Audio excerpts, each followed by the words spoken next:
Dalam satu hari, dua keluarga dengan dua perusahaan sama-sama mengalami huru-hara. Setelah keluarga Naraswan, kini keluarga Prayoga yang mendapatkan shock terapi. Brak, Tuan Prayoga melemparkan iPad yang ada di tangannya, tepat di atas meja yang ada di depan sang putra. Rifan begitu kaget dengan apa yang ayah lakukan. Lihat, akibat ulah BS Hamu, perusahaan kita benar-benar mengalami kebangkrutan. Sentak Tuan Prayoga dengan amarahnya. Rifan hanya bisa terdiam tanpa menjawab sepatah kata pun tentang apa yang ayahnya katakan. Karena dia cukup tahu bagaimana tabiat sang ayah. Semakin dia menjawab, maka ayahnya itu akan semakin murka. Kalian bertindak itu pikir dulu pakai otak tentang baik buruknya. Bukan hanya mikirin SKANKA saja. Hardik pria parubaya itu lagi. Video PNAS. Dirinya yang telah menyebar berbuntut pada para investor yang menarik sahamnya.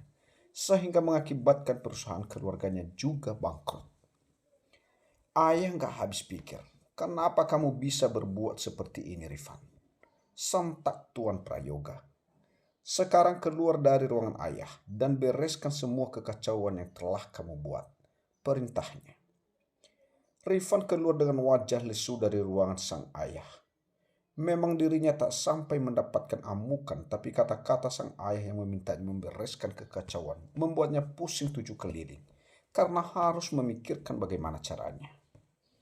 Ayahnya saja tak mampu meyakinkan para pengusaha untuk tetap bergabung dengan perusahaan keluarganya. Apalagi dia yang cuma seorang anak bawang. Dengan langkah gontai, pria itu masuk ke dalam rumahnya sendiri, menjauhkan bobot TBH-nya dengan kasar di kursi kebesarannya. Memijat keningnya sendiri berharap bisa mengurangi rasa pusing yang mendera. Laras, kamu pulang nak, kata Nyonya Prayoga, yang baru saja melihat putri sulungnya memasuki pintu utama. Laras, kakak dari Rifan itu selama ini tinggal di negeri tetangga bersama sang suami, sebab suaminya itu pengusaha asal sana. Apa kabar, Bu? Tanya Laras menghampiri sang ibu. Tak lupa dirinya memeluk TBH wanita parubaya itu. Dia tak hanya pulang sendiri melainkan ada kedua anaknya yang ikut. Kalian cuma datang bertiga. Suamimu mana? Tanya Nyonya Prayoga. Suami Laras nggak bisa ikut, Bu. Dia sedang sibuk. Jawab Laras. Ayo, duduk nak. Kalian pasti lelah. Kata Nyonya Prayoga menuntun putri dan kedua cucunya untuk duduk di sofa ruang keluarga. Saat hendak berbicara, tak sengaja mata Lars melihat satu wanita yang baru saja turun dari tangga. Dia siapa, Bu? Tanya Laras. Oh, itu Rini, istrinya Rifan. Jawab Nyonya Prayoga. Laras yang tak tahu apapun merasa sedikit bingung. Pasalnya yang dia tahu kekasih Rifan itu bernama Shanti. Kemarin saat pesta pernikahan adiknya itu, Laras memang tidak bisa hadir karena putri keduanya tiba-tiba saja sakit dan harus sampai dirawat selama beberapa hari. Dan baru pulang kemarin pagi. Rini, sini kenalan sama kakaknya Rifan. Seru Nyonya Prayoga memanggil menantunya. Rini pun berjalan menghampiri ibu mertuanya. Setelah berkenalan, Laras minta salah satu ART di rumah tersebut untuk membawa kedua anaknya ke kamar agar bisa beristirahat. Bisa jelaskan, Bu? Tanya Laras yang lebih seperti memerintah. Nyonya Prayoga pun mulai menceritakan bagaimana hubungan sang putra dengan Santi hingga kandas di tengah jalan. Tentu saja dengan menjelekkan nama Santi di dalamnya. Tapi dari video yang tersebar tidak seperti itu, Bu. Rifanlah yang berselingkuh dengan wanita ini. Kata Laras dengan menunjuk wajah Rini di ujung kalimatnya. Itu nggak benar, Kak. Semua itu ulah Santi. Dia telah begitu memanipulasi semuanya agar aku dan Rifan yang terlihat salah di sini. Sahut Rini yang tak mau disalahkan. Laras yang mendengar kata-kata dari Rini hanya tertawa hambar sebagai responnya. Tapi sayangnya, aku bukan wanita bodoh yang bisa dengan mudah kalian bohongi. kata Laras dengan jari telunjuk tangannya menunjuk-nunjuk salah satu pundak Rini. Rini yang tadi memang berdiri saat membela dirinya dan Rifan malah hampir terjatuh akibat Laras. "Rini, kamu gak apa-apa?" tanya Nyonya Prayoga dengan memegang tangan menentunya. "Laras, Rini ini lagi HML. Kamu jangan bikin dia terbebani," kata Nyonya Luz, memberitahu kondisi Rini. "Oh ya, sudah berapa bulan?" "Selamat ya," kata Laras dengan senyum mengeceknya. "Sudah 13 minggu, Ras," jawab Nyonya Prayoga. "Wah, instan banget ya. Nikahnya aja baru kemarin. Tapi usia kehamilannya sudah lebih dari 3 bulan," kata Laras yang membuat Rini terdiam seketika. "Berarti video itu memang benar dan kamu yang berbohong di sini," kata Laras mengungkapkan apa yang terjadi. "Tapi Laras, Rini ini wanita baik-baik. Tidak seperti Santi yang kata Nyonya Prayoga yang masih saja membela Rini. Tak ada wanita baik-baik yang dengan sukarela menyerahkan TBH-nya pada pria yang jelas-jelas bukan berstatus sebagai suaminya," potong Laras. "Tak ada wanita terhormat yang dengan sadar berselingkuh dengan kekasih saudaranya sendiri," imbuhnya lagi. "Kak, kami berdua itu saling mencintai," kata Rini yang masih berusaha membela dirinya. "Jangan atasnamakan cinta untuk menutupi suatu perbuatan yang jelas-jelas salah," sahut Laras yang tak mau kalah. "Ada apa ini ribut-ribut?" tanya Tuan Prayoga yang baru saja pulang, serta ada Rifan juga yang berjalan di belakangnya. "Laras, kapan kamu sampai, Nak?" tanya pada sang putri. "Baru saja ya," jawab Laras.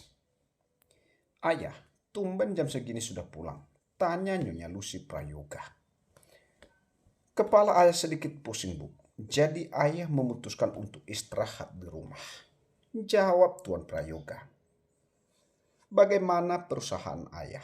tanya Laras yang meskipun sudah tahu jawabannya, hanya untuk sekedar berbasa-basi saja sebenarnya. "Bangkrut," jawab Tuan Prayoga dengan singkat. "Kalian berdua lihat. Apa akibat dari perbuatan kalian?"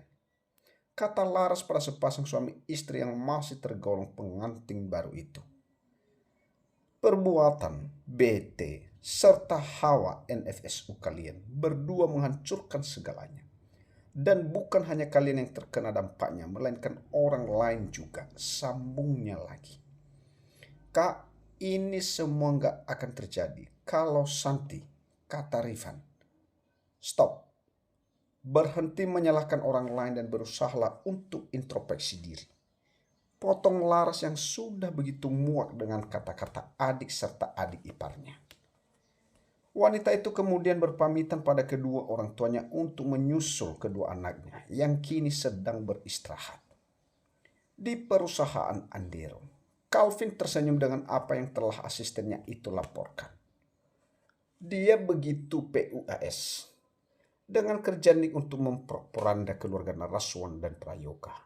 "Kerja bagus, Nick, dan aku suka itu," kata Calvin yang kemudian mengambil ponselnya untuk mengetikkan sesuatu. "Itu bonus untukmu, Nick," sambungnya sambil meletakkan ponselnya kembali di atas meja. Nick yang mendengar suara notifikasi dari ponselnya pun segera mengeceknya. Betapa senangnya dia saat mendapatkan bonus yang lumayan banyak dari sang atasan. Dengan tak lupa mengucapkan terima kasih, pria itu pergi meninggalkan ruangan Calvin. "Akan aku balas mereka yang sudah membuatmu bersedih, sayang. Itu janjiku," ucap Calvin, lirih dengan mata yang menatap figura foto pernikahan mereka berdua. Calvin memang sengaja meletakkan foto itu di dinding ruangannya, tergantung sempurna di tembok, yang lurus dengan pria itu duduk di kursi kerjanya. Sore ini Nyonya yang sedang suntuk di rumah memilih untuk pergi keluar, walau hanya sekedar untuk mencuci mata agar pikirannya lebih rileks. Apalagi sedari pulang dari tadi, Tuan Suryo sama sekali tak menunjukkan batang hidungnya. Pria parubaya itu menyendiri di ruang kerjanya. Entah apa yang dia lakukan. Mungkin saja sedang memikirkan jalan keluar agar dirinya tak jadi gelandangan. Nyonya Romi lagi di sebuah mall ternama di sana saat sedang asik melihat-lihat. Mata tajamnya tak sengaja melihat seseorang yang begitu dia kenal. Tentu saja dia tak ingin menyia-nyiakan kesempatan sehingga langsung saja berjalan menghampiri. Wah, ada wanita JXG rupanya di sini, kata Nyonya Romi dengan suara yang sedikit keras sehingga mampu membuat sebagian orang yang ada di sana menoleh ke arah mereka. Santi yang tak merasa pun memilih untuk mengabaikan dan melanjutkan pekerjaannya. Nyonya Romi yang melihat bagaimana reaksi Santi membuatnya malah semakin emosi. Apa menjadi seorang JXG membuat telinga menjadi tak berfungsi sebagaimana mestinya. Cibirnya lagi. Masih sama, Santi sama sekali masih tak bereaksi. Hei Santi, dasar anak DXKA, tak tahu diri. Seru Nyonya Romi yang seketika membuat Santi menghentikan langkahnya. Mentang-mentang sudah menjadi CG dari seorang miliarder, kamu jadi lupa diri sehingga bersikap sombong dan melupakan keluargamu sendiri. Imbuhnya yang membuat orang-orang di sana saling berbisik. Maaf, Anda siapa sehingga dengan begitu tidak sopannya mengatakan yang tidak tentang saya? Tanya Santi dengan kalimat yang tak terduga. Alih-alih marah, terprovokasi, ini malah Santi pura-pura tak mengenal Nyonya Romi. Lihatlah kalian semua. Dia adalah putri Tri saya. Dengan tak tahu balas budinya, dia malah mempertanyakan saya siapa. Padahal, sayalah yang sudah merawatnya selama ini. Teriak Nyonya Romi pada orang-orang yang melihat mereka dengan tujuan untuk menarik simpati. Santi masih diam. Bahkan meminta Emma yang ada di sampingnya untuk melakukan hal yang sama. Santi ingin melihat apa lagi yang akan dilakukan oleh ibu tirinya itu. Dia tunjuknya ke arah Santi. Mentang-mentang sudah kaya karena menjadi JXG dari salah satu pengusaha, membuatnya lupa sama keluarga sendiri, sambungnya. Bahkan dengan teganya membuat perusahaan ayahnya bangkrut dengan menggunakan kekuasaan pengusaha itu. Imbuhnya lagi. Bisik-bisik makin senter terdengar. Banyak yang mencibir bahkan menatap Santi dengan tatapan sinis dan merendahkan. Saya akui Anda adalah istri ayah saya. Tapi yang membuat saya bingung di sini, di mana letak Anda merawat saya? Kata Santi. Kalian lihat bagaimana sombongnya wanita ini. Seru Nyonya Romi. Wanita JXRG lagi. Siapa yang dengan lancang mengatakan menantu saya seorang JXG? Kata Mama Lira yang memotong perkataan Nyonya Romi.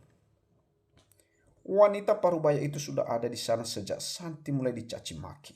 Namun dia masih diam. Tapi kok lama-lama jadi gak tahan juga dengarnya. Dia adalah menantu saya. Menantu pertama keluarga Andero. Bukan seorang CRXG seperti yang Nyonya katakan. Karena dia adalah wanita baik-baik dan terhormat. Kata Mama Lira. Dan sepertinya kata-kata yang Anda lontarkan itu lebih cocok untuk Anda dan putri Anda itu Nyonya. Sambung Mama Lira lagi dengan nada mengejek. Sudah Mam, gak usah diladenin. Kata Santi berusaha menenangkan ibu mertuanya itu. Gak bisa San. Dia itu sudah keterlaluan. Telinga Mama sampai panas dengarnya. Sahut Mama Lira. Bila perlu, akan Mama bongkar semua tentang wanita itu dan anaknya. Biar malu sekalian. Imbuhnya lagi.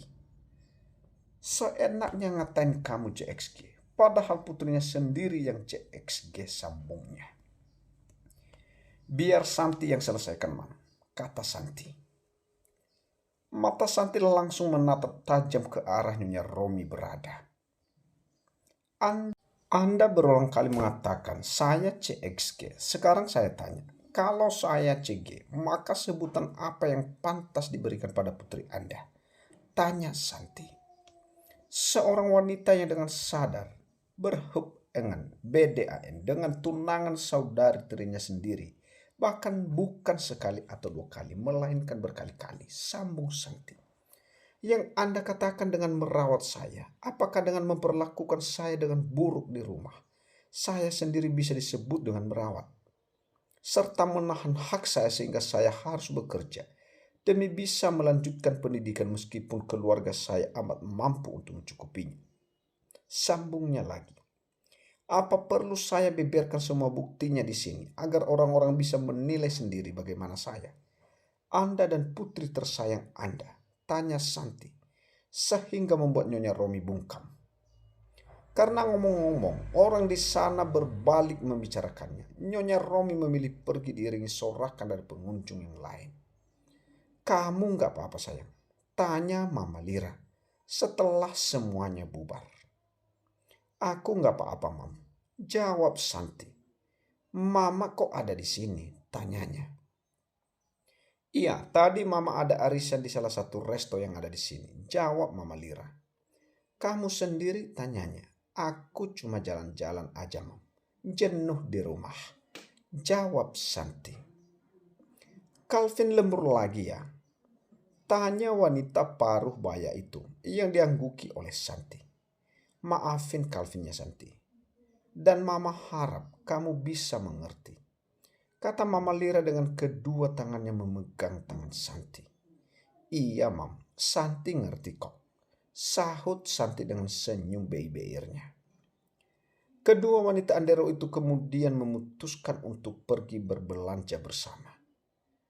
Anggap saja saat ini mereka sedang me-time berdua sambil menghabiskan uang para suami.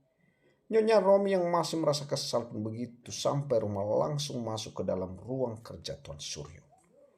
Mendengar pintu ruangannya dibuka secara kasar membuat pria parubaya itu yang sedang menatap layar monitor laptopnya jadi mengalihkan pandangannya. Ya, kamu tahu tidak, aku ketemu dengan Santi di mall, kata Nyonya Romi. Dia sudah bikin aku malu ya, adunya lagi. Ada apa lagi, Bu? Tanya Tuan Suryo yang pikirannya bertambah ruwet. Dia udah jelek-jelekin kita dan juga putri kita, sahut Nyonya Romi. Tentu saja dia tak mengatakan hal yang sebenarnya, tapi wanita ular mengatakan hal yang tidak sehingga membuat emosi Tuan Suryo membuncah. Bahkan kedua tangannya saat ini sudah terkepal. Keterlaluan, besok ayah akan temui dia, Bu, kata Tuan Suryo. Harus ya, karena lama-lama dia semakin menginjak-injak kita, sahut Nyonya Romi. Dia boleh nggak hormat pada ibu, karena ibu ini hanyalah ibu sambung, tapi tidak untuk ayah. Ayah itu ayah kandungnya sendiri loh, sambungnya lagi. Wanita itu memang sengaja agar hubungan antara ayah dan anak bubar berantakan dengan hanya diisi dendam dan amarah. Siapa suruh kamu selalu membuatku marah, Santi? Maka akan aku buat ayah kamu ini semakin membenci dirimu, kata Nyonya Romi dalam hati.